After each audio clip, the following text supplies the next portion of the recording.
Hi, everybody. You are listening to your host, Samina. I am already messing up. We're not editing this out because I love a bad intro. And can I ever get past an intro without messing it up? Hi, I'm Meghan, judge. You are listening to Judging Meghan. I have been trying to work out this date with my guest for Samina. Oh my God. Months. We had Yeah. some issues, and I am just so honored to talk to her today. Samina Ali is an author. She has a best-selling book, an award-winning book called Pieces You'll Never Get Back. She is a mother and she is an advocate. Welcome. Oh my Finally. goodness. Thank you so much for having me. It is such a pleasure to be here and to talk to you. I know we have a lot of experiences in common. So I know this is going to be a really powerful conversation. I know when I originally got your bio months ago, and Hmm. I read it, and it struck me with what happened to you, and then on top of it all Hmm. the things that are going on in the world right now. And before we started recording, we were just kind of talking about I don't know how and we'll get into this, but how ICE. So we're going to talk about Minneapolis and all of that kind of stuff and what's happening. And I've said Hmm. this before on the podcast that I'm a white lady. I'm a white blonde. Okay. And right now they are putting ICE in the airports. I Yes. live in Los Angeles. They're not in LAX.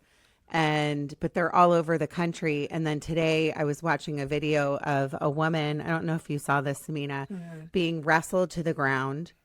And I just was, I don't know what it is, but it's just, you said to me before we started recording that you've been a listener for a while and that I never talked politics until the past Hmm. year or so. And it's true. But to me, I've said this before, listeners, this isn't about politics. Yeah, It's about right and wrong and cruelty and all the things. So absolutely. we're going to get into your story, but I want to find out where you're from. Let's start from there. I always ask that. Yes. So I was born in India, and my parents immigrated in the early 70s to Minneapolis. So that's my Minneapolis connection.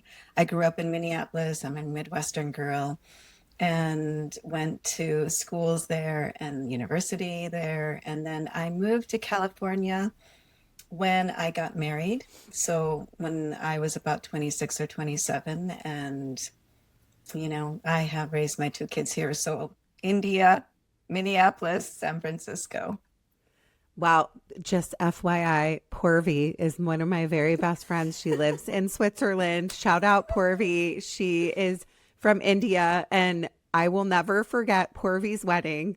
She's going to Oh my laugh because I God. know she's going to listen to this. I have, if you listeners, if you've ever been to an Indian wedding, like message me because I Woo, am, I woo. have never been so jealous of a wedding in my life. It was the biggest wedding I've ever been to. I also got to wear a sari. I had just Oh, had a baby, so like oh, when you just have a baby, the sari did not look yes. good on me, but it was the most fabulous wedding I have ever been to, and I just love the Indian culture. Mm. I love the people. Everyone's is so kind, and it's a beautiful culture. So Thank you. I just have to Thank tell you you. that. And Thank every you. woman that I have ever met is beautiful and does not age and has the best hair, the best hair. So I'm just gonna leave it at that.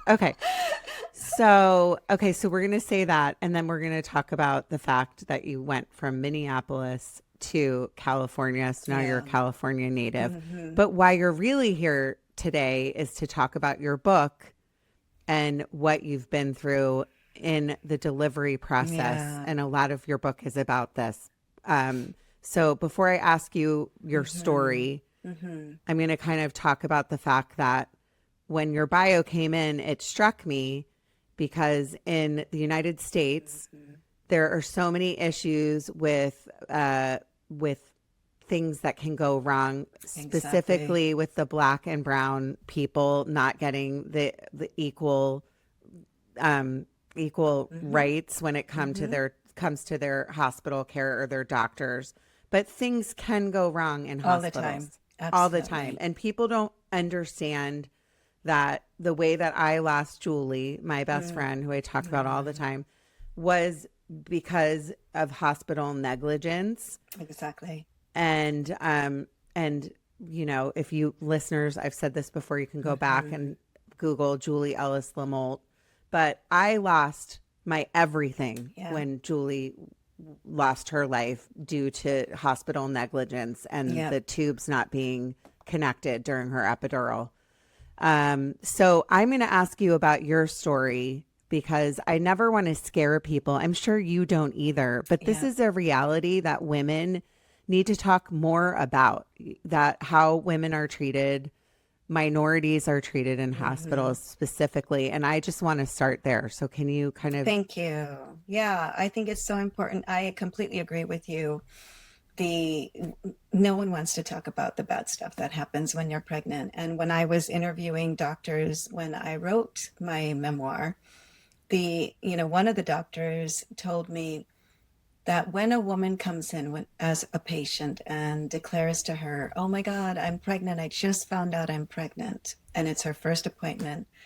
She said, this OBGYN, that she has to stop herself from saying, calm down. There are so many things that can go wrong. You know, we always think that pregnancy is going to be the best thing that's ever happened to you. We're in this era now where we believe that women are protected, that childbirth and child mortality is child mortality during childbirth is something of the past. We don't think that it can happen now. But like your dear friend and like me, I mean, the US is the only developing nation where maternal mortality and maternal morbidity are on the rise. And I do think, like what you said, it's because our hospital system and our medical system, they just have sexism just woven through the system. And we have to start as women to really, really push our doctors to take our care and our voices more seriously. When you, okay, so you also, and are you at liberty, because I know you talk about it in the book, but to talk about the hospital where this took place? Absolutely. Okay. So a lot of times people think because I'm Indian, that this story is so horrific. They think, oh, this must have happened in some hospital in India. It didn't. It happened right here at one of the best hospitals in the US. It was UCSF, Stanford Healthcare. So you can imagine that if it happens there, it can happen anywhere. Okay, so let's talk about specifically without, I mean, they're going to have to hear kind of your story about what happened, but I want listeners, I want you to go back and read this book as well. Thank you. But can you tell me the day that so did you start having issues in pregnancy? I've been pregnant. We had a loss, but I've been fortunate like you to have two, thank God, healthy children. So tell me about during your pregnancy, were there any red flags? Did you feel like you were treated differently? Were you going to an OB? Was this all intertwined? Can you talk about that? Yeah, absolutely. So I was 29 years old. I had no underlying health conditions. I was fit. And so every time I went in, and I was pregnant for the first time. So I didn't know what was normal and what wasn't. But as the pregnancy went on, I was having strange symptoms that I kept going into the doctor every month you go in for your well baby checkup. And every month I would go in and say, I'm having specks in my vision. I'm having head pain. I'm throwing up. Why am I throwing up when I'm 8 months pregnant? This shouldn't be happening. And every single time I was dismissed. And up until the point where I finally realized that it's probably because I'm a brown woman. So my son's father is white, and I finally had him come in with me to my final exam, and he told the doctor, she's bloated. I was so bloated, Meghan, that my eyes were sunk in. You couldn't, it was just, I couldn't. Did you wear have the rings anymore. ankles? Yes. You had the ankles? My God. Okay, because that should be that should be a sign right away when because my ankles, I did not have preeclampsia, but sorry, I just gave it away. But sorry about that. But No. I already know. this is so common, So but common. maybe it was age related because you were young. I mean, I just want to know that No, because, I was bloated everywhere. I uh-huh. was so bloated that even I couldn't put on my wedding ring anymore. My face was out. I was pushing my cheek in like this with my finger just to see how far it would go. I was that bloated. And still, even when my husband came in and said to the OB, listen, look at how bloated she is. And the number, what I think of as the giveaway, I wasn't urinating. What pregnant woman doesn't go pee? Wait, how many weeks were you when Uh, you were 8 months? this was about 7 months, everything started to explode. So 7 months. But Hmm. any OB would know the symptoms and the signs. Were you You would going to? think. I was going in all the time. I made every single visit. I insisted at every visit that there was something wrong. I brought in my symptoms every visit. When the OB wouldn't listen to me in clinic, I would go into the emergency room and talk to the doctors there. And they would send me up to the maternity ward because you have to go into the maternity ward, urgent care. Ignored every time, every single time they would say, these are not red flags. These are not red flags. These are not red flags. And that was because they didn't think that I had preeclampsia because I didn't have what they were looking for, which is protein in the urine. And I can't say whether my blood pressure was high or not because I started off with really, really low blood pressure. So what they should have done is monitored how high it was based on how low I came in. And I think they were just looking at it as this doesn't really fit our model for high blood pressure. And so the day that you found out, so the day that you went in, Hmm. were you scheduled? Was it an emergency No, I C-section? went in No. because I started having, I went into labor and I went in and How many weeks were you at this point? at this point, I was a week early in delivering. So I'd Okay. gone the whole term. I'm Yeah. full term. And I went in and during labor, I told the OB, I'm having really severe chest pain. I'm having really severe head pain right in the center of my head. I said, I've never had head pain like this before. And the OB, who I'd never seen before, he was the OB on call. He wouldn't even look at me. He wouldn't address me. He was forcing the nurses every time I addressed him, he would hide. So my legs are up in stirrups, you can imagine. So my legs are up in stirrups, and he's literally crouching and hiding from me. He would bark at the nurses to tell me, giving them instructions. So for my heart pain, he gave me Alka-Seltzer, ignored the head pain altogether. And I started saying, I'm seeing double, I'm seeing triple, I'm seeing quadruple now. What is going on? I'm having more pain in my head and in my chest Hmm. than I should be. I should be having pain down there because I'm delivering naturally, but I'm not. And 20 minutes after delivery, I had a grand mal seizure, which is the worst seizure you can have. Hmm. And it Yeah. cut off oxygen to my brain for 30 seconds. And it was at that point that someone said, oh, she's been complaining throughout the delivery. So they wheeled me in finally to get an MRI scan of my brain. And it showed that I had a subarachnoid hemorrhage in the front, which is on its own can kill people. And that my brain was so inflated that all of the wrinkles had gone. Our brains are naturally wrinkled, and mine was just inflated because I was having so many minor strokes. So all of the head pain, the little specks in my vision, all of those were indications that I was having small, small strokes throughout. The chest pain that he gave me Alka-Seltzer for turned out to be a heart attack. I also had liver failure, kidney failure, pulmonary edema. My blood stopped clotting. My white blood cells went down to single digits from 4,000s, which is normal. It I landed in the neuro ICU in a coma. And at that point, the doctors told my parents and my husband, if she's lucky, she'll just die. Because if she doesn't die, then one of you has to figure out who's going to be her ward. She's going to be in the hospital as a vegetable. It was about 5 days later that slowly, miraculously, my organs started to come back like little lights in the house, right? Just one after another. And then when I did emerge from the coma, I had no memory. I had no memory that I was married, no memory that I delivered, no memory of my son. I had no memory of my life. I had such severe aphasia that I couldn't speak English. And I was speaking in Urdu, which is my first language.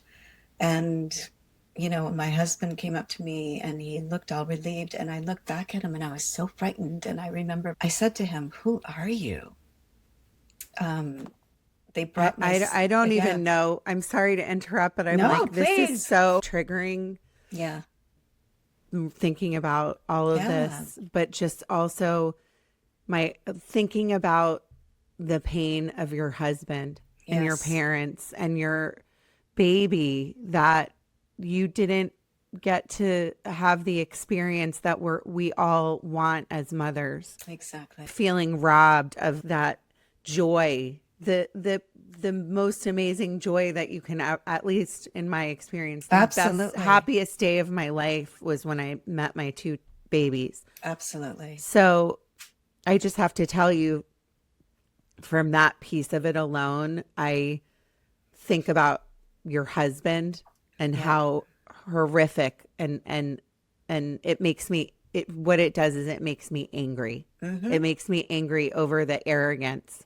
Yes. And I'm not saying that all doctors are, I mean, my OB in particular, who I'm obsessed with, who delivered both my babies, held my hands because she knew what happened to Julie when I was getting my epidural. Dr. Suriel, I've talked about her before, held my hands and said, "Breathe, you're going to be okay." Wow. So there's so many amazing, amazing doctors out there that do this.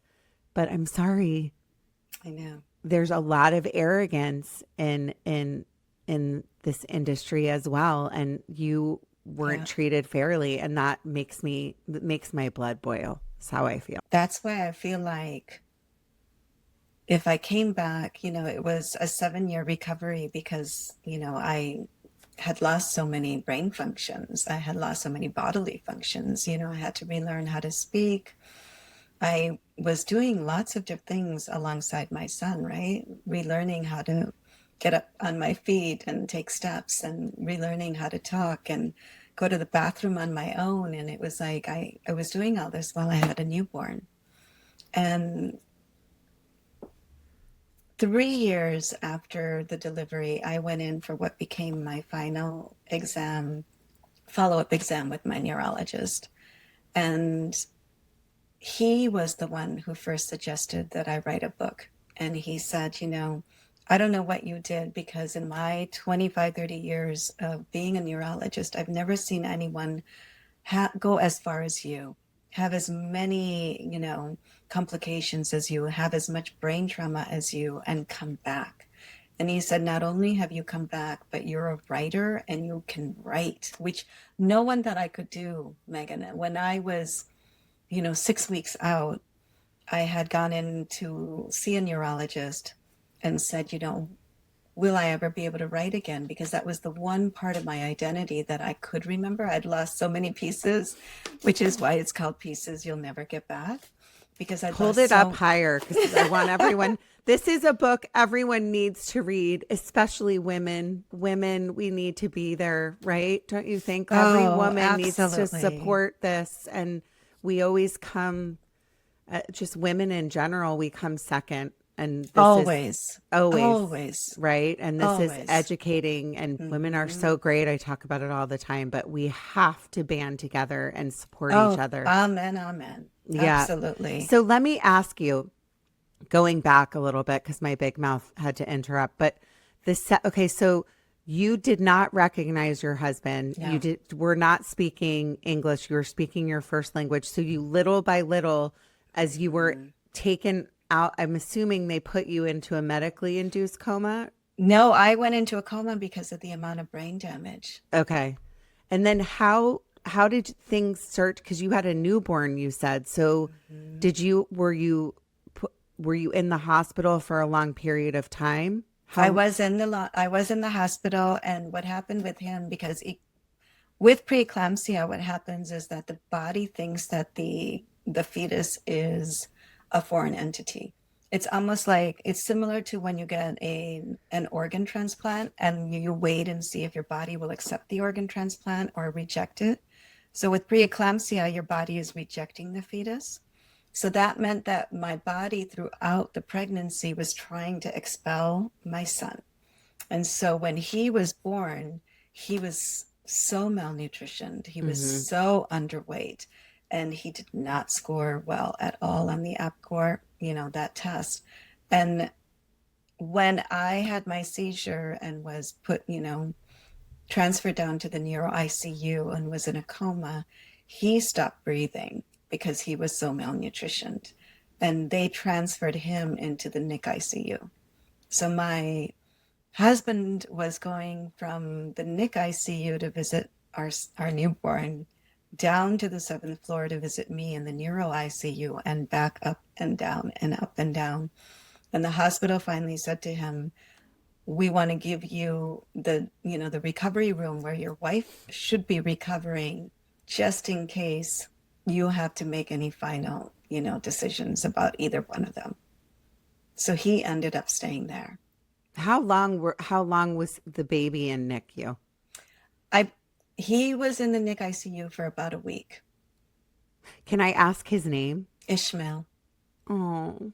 How old is he now? He is now 26 years old, believe Wait a it or not. second. You have a Yeah, 26.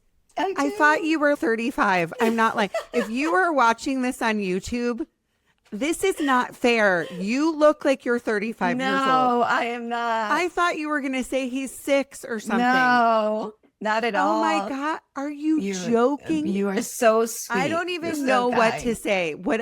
Just when we're offline, you have to tell me all of the secrets. I just need to know. Okay. So going backwards, so he was in NICU. You were also Hmm. hospitalized. Your husband was, I'm sure, I can't even imagine. Yeah. I mean, just because I know what it was like for my best friend's husband, and it's Yes. different because his outcome was she passed away. He was left Exactly. with this baby, and the story is the story. But my question to you is that your husband having to deal with the hospital and get answers, and was there in the beginning, did you think at all it had to be about you looking the way you do? Did that come into your mind at that time at all? Do you mean, what do you mean? Do you The mean? race, Mhm. the Yes, obvious absolutely. racism. I definitely thought it was racism, especially when the OB is not addressing me directly. And my husband would constantly go to him and say, she's saying double. She's saying she's saying triple. Her head is hurting. Her chest is hurting. And he finally yelled at her and said, "Your wife is being dramatic." That's what he said. "Your wife is being dramatic." And that was all he could say. And then when I did land in the NICU ICU, the hospital prevented him from coming down and seeing me because they were so scared that we were going to sue. I mean, obviously, this was malpractice. Hmm. This was a case where they deliberately missed the signs, deliberately did not treat me. And I just don't think that men should go into this profession if they have any sense, any thought that women are not equal, that women are not deserving. There are so many male OBGYNs that should not be in this profession. And I'm going to say, because I don't want to get in trouble and personally get attacked or anything, there are great male OBGYNs. Absolutely. I will Absolutely. say that, but I agree with you because I personally, um, and I don't think I've ever told this story, but when I was pregnant, I found out there was something wrong with my baby. Hmm. Um, uh, this was before my oldest. I will never forget this. I was driving I lived in West Hollywood at the time, and I was eating only a pregnant woman or women will understand this, but when you're pregnant, you crave stuff. So Oh I was God, eating yes. hot tamale Of candy, which, course. right? Of That's all course. I Yeah. wanted. And I got a phone call because at the time I was going to a male OB-GYN, Mm-hmm. and he said, I was driving a car, by the way, and he said, Megan, and he just told me what was wrong. As I was driving my car, he didn't say pull over. He Oh didn't my say, goodness. and I, to Yeah, this day, am still think about it and I'm traumatized. So exactly. I agree, I can agree with you in my personal experience that since then I have always gone to Mm, female because I just feel like we understand each other's bodies. yes. We have the Mm, same equipment, yes. and I think there's more compassion Yes. just for understanding that it's not just, women are just, that's why there's a book called Men Are From Mars, Women Are From Venus, right? Because we understand our bodies. Exactly. So I hate to say this because I know that there's great OB-GYNs out there that are male, Absolutely. but I mean, I have to tell you, there's a lot of arrogance Yeah. and all that kind of stuff. And I believe in the medical field as well. No, I think it's across the board, and I believe that there are definitely really talented, wonderful, well-meaning male OBs out there. But I think that any man who doesn't have the right intentions or doesn't feel that women know their bodies, and that's the issue, I think, is that so often women are more in touch with their bodies than men are. Hmm. We know when something is not right. We know when something just feels off. And so to be told, no, you don't. I know better than you, even though I'm just looking at you from a textbook and I have no idea what it's like to be in your body. I still know what's best for you. It's just, it is arrogance, like you're saying, but it is a great deal of just discounting and dismissing and making me feel like I'm the crazy one. So often during my pregnancy, I went home from those appointments thinking, I must be crazy.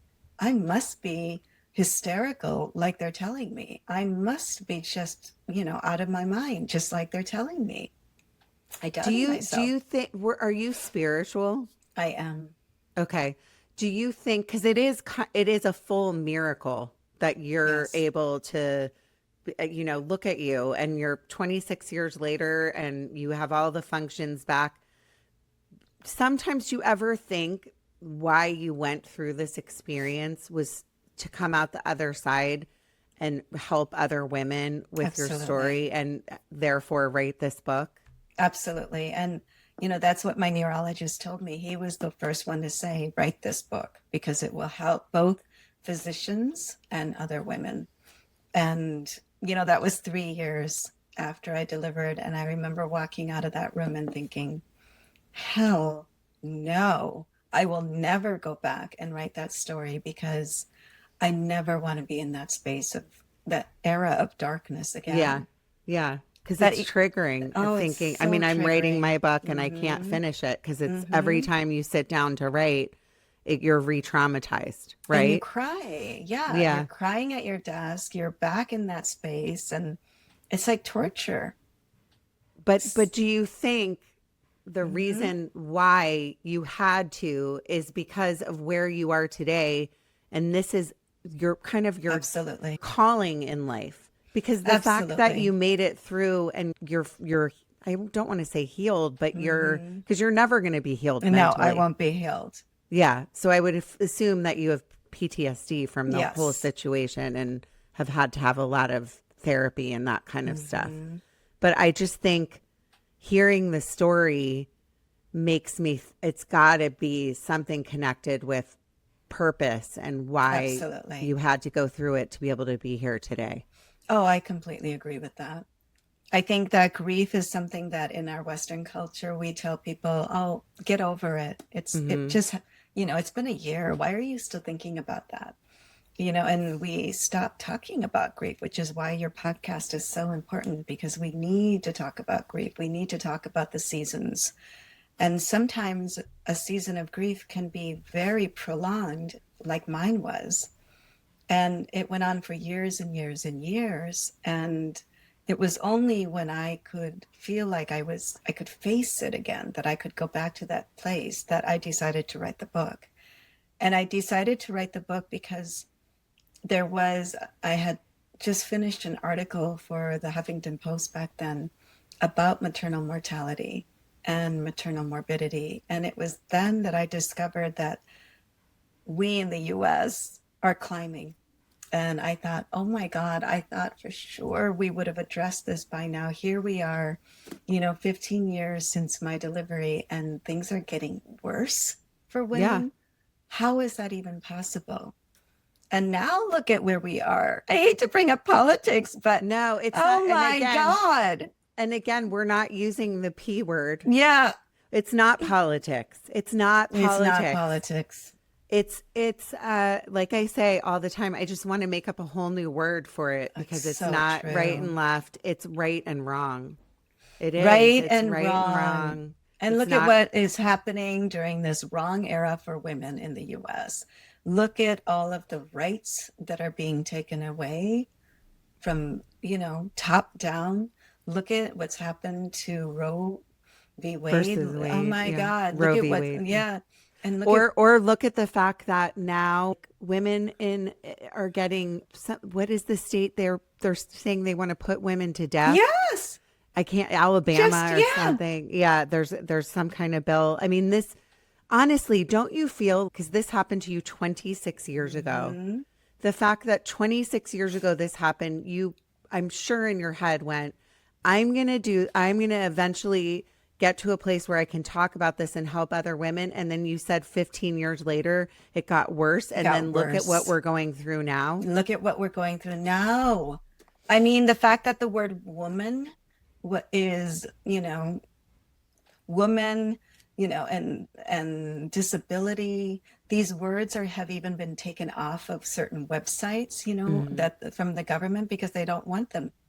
They don't But want how does it feel for you to know this is your book, you're releasing this book, and you feel like this is your life's work, and you have to work so hard, and you've worked so hard to be an advocate for women, and then all of a sudden this is happening all around us. I've talked about it before. It's like Handmaid's Tale. Everybody says that. And do you remember, did you watch Handmaid's Tale? Oh yes.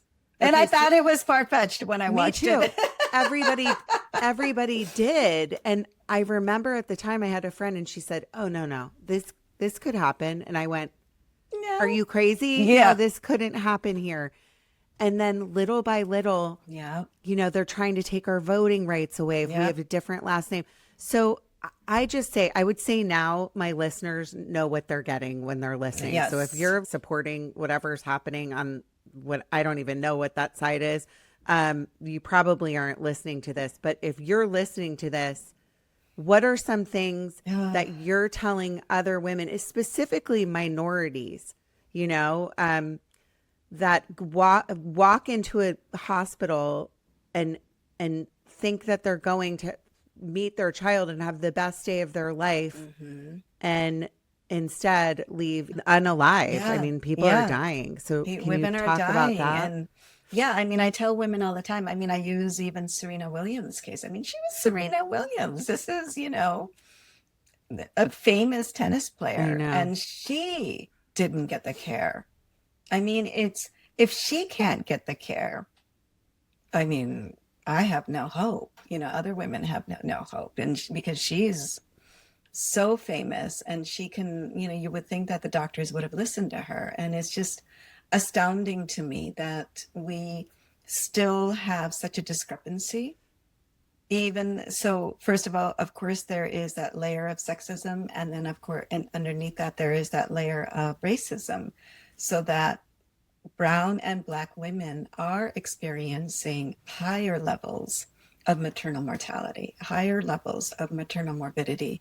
It's because they're not getting the care that they deserve, and it's because whatever they're saying is not being listened to, just as it wasn't listened to when I spoke up. And I want to point out too that it's more than money. Oh, absolutely. It's like, because so you just gave the example of Serena Williams, who's also married to a white man. Yes, exactly. Right? And I know the husband, from what I'm trying to recall all of the story, but he was getting involved saying this isn't right. And so it's just to begin with being female. And then on top of that, you're adding in Mm-hmm. the additional layer. So what do you tell young women that might be listening? Do you say, listen to your gut? Absolutely. Always listen to your gut. But what's some other advice that you give women? I tell women to be their own advocates. I think that a lot of times we women have been taught to lower our voices, to not speak up, to not make ourselves, you know, problems. It's like we're always told to clamp down on ourselves, to limit ourselves. And, you know, I think it's the opposite, especially when it comes to our health. We have to speak up. And if the doctor's not listening, we have to find a different doctor who will listen. And if we feel like even that other doctor isn't listening, we've got to switch clinics, we've got to switch hospitals. And nowadays, I think that there are so many options that we can do that. We can find healthcare practitioners who will actually listen to us and who will care for us. But it's our life on the line. And I think that when we stop and think, do I want to speak up and save my life? Or do I want to be polite and perhaps, die, or perhaps leave here, in some way incapacitated? That kind I of, think sorry to interrupt you, but I yeah, think if you're listening and you happen to be pregnant or all of these things, I think what is needed right now as women, Black, brown, you're done with the sorry culture. yeah. No more sorries. And I do it all the time. Oh my When you're God. pushing your cart at Yep. the grocery store and you crash into someone accidentally, and then Sorry. and you go, Yep. sorry, Yeah, yeah. sorry. Sorry. Listen, we're done. No more sorry culture. This pendulum needs to speak. So I Oh, love that you're yes. saying all these things. You have to be your own advocate. I would even say, from what I went through with my experience and going to that OB-GYN, Hmm. and I got a bad vibe from him. Yes. I got a bad, Hmm. I have it, and I sound stupid saying Not this at and all. obnoxious, but I'm blonde. I look a certain way. People look at me, especially when I was young, they thought I was stupid. I'm not stupid. I'm No. just, I look the way I look. And men in general, so without even adding the fact that if I were Black or brown, or just have always kind of talked to me like, oh, you okay, you don't know what you're talking about. And then Exactly. get on top of that the additional layer that you carry. So I can't imagine what that feels like or looks like. But I would say, like you said, do you think that people should be going to somebody that they feel comfortable with? If you're female, you maybe want to go to somebody that might even look like you. I hate to say that, but Yeah. is that a reality? I think if you can find that, if you Yeah. can find someone who is, who looks like you, that would be even better.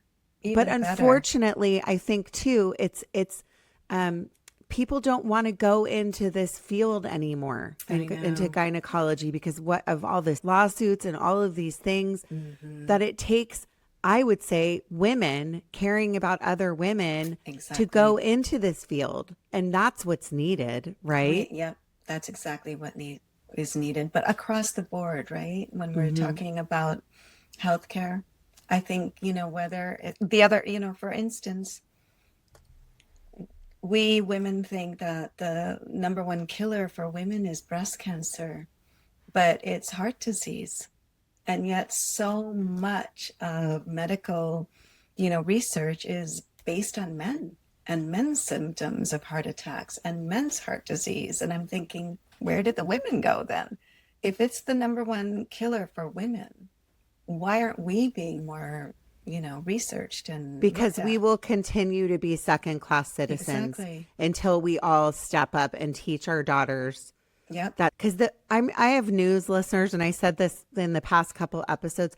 I have to, and I don't know about you, Samina, I have to have hope in my country. Absolutely. This is my country my whole life. This is your country for how many I years of your know. life? I'm not I going to know. age you, but do you know what I'm saying? You could either say, peace out, I'm going back to, wherever. Nobody would take Yeah. me at this point, but I want to fight for my kids. I want to fight for the generations after us. And I Yeah. truly believe in my gut that the pendulum is going to swing.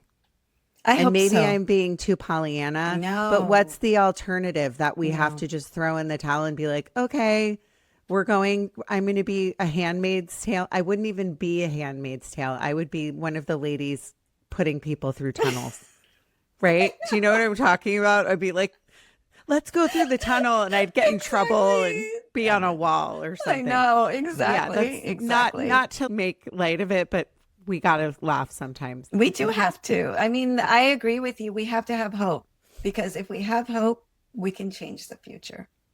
If Okay, we so don't my have it, my my hmm last question is what so you wrote this book, it's a bestseller, it's coming out so it was hard copy 2025 comes out soft copy this month, right? yes, this Or it month. just came out. Yep. This month in March. It, Okay. mhm. And congratulations, by the Thank way. you. Thank you. What do you think after like looking back on this Mm. experience and writing the book and this happening all these years later? What is your Mm. proudest moment and your proudest takeaway from putting this out into the universe or out into the world, which people need to read this book? It's important. I think what I love is how it's brought people together across race, across demographics, just it's beautiful to see how people can come together and say, I've also had an experience of trauma, whether it's medical trauma, whether it's something else, that's happened in their life. How they can find pieces of themselves in this book is really, really, for me, the best thing that could have happened because when you face death, as I have, then all of these divisions, all of these, ways that we keep ourselves separate and divided from one another, they just feel so false, right? At the core, you might be blonde and I'm, this small Black Indian woman.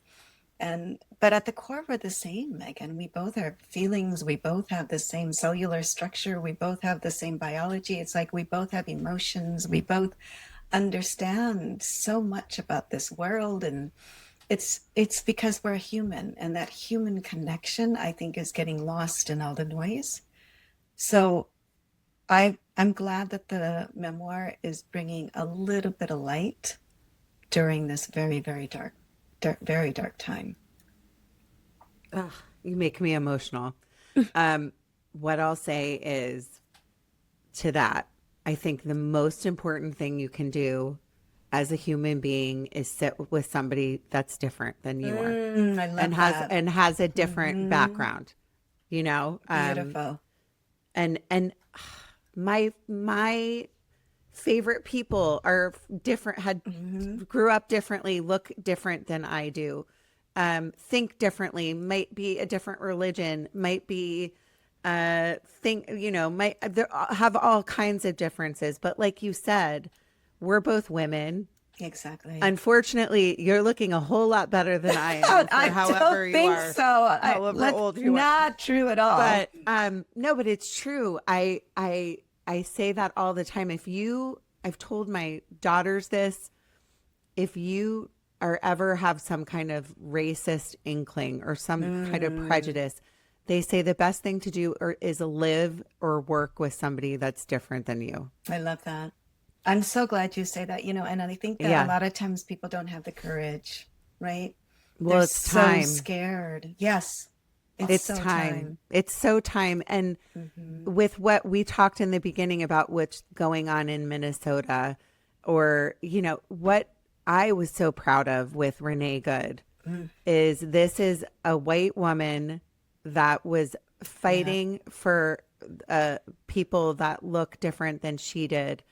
And I know that there's a lot of people out there that are willing to do that. Yeah. And it's the same thing, Renee Good and why am I blanking on his name? Alex, Alex Yeah. Preddy. I just think we have a responsibility to speak up Absolutely. and stand up for each other. And if anything, I hope at the end of whatever this horrible period in history is that we learn that the bad never win. I mean, they just don't. I agree. So look at the time, Nazi Germany, all of this stuff. Oh my God, I know.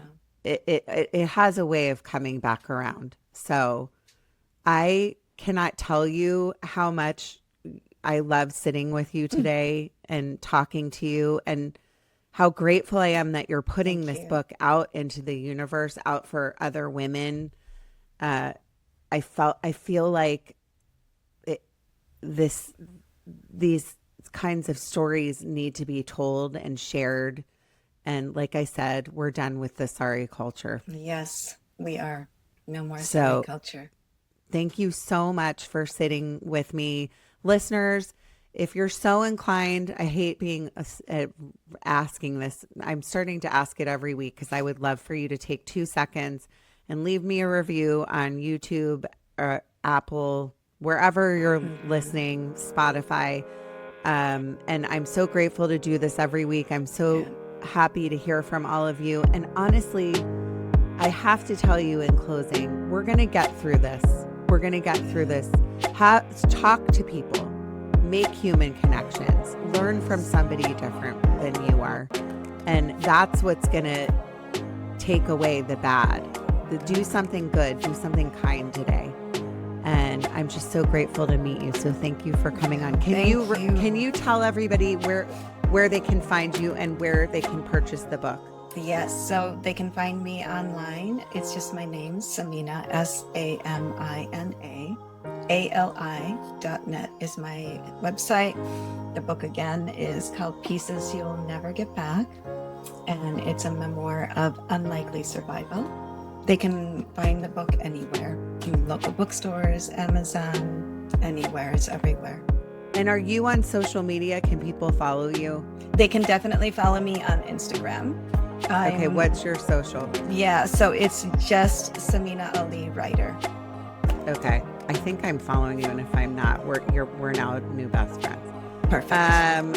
Thank you, everyone. Keep going. You matter. Your story matters. Absolutely. Thank you. Judging Meghan with Meghan Judge.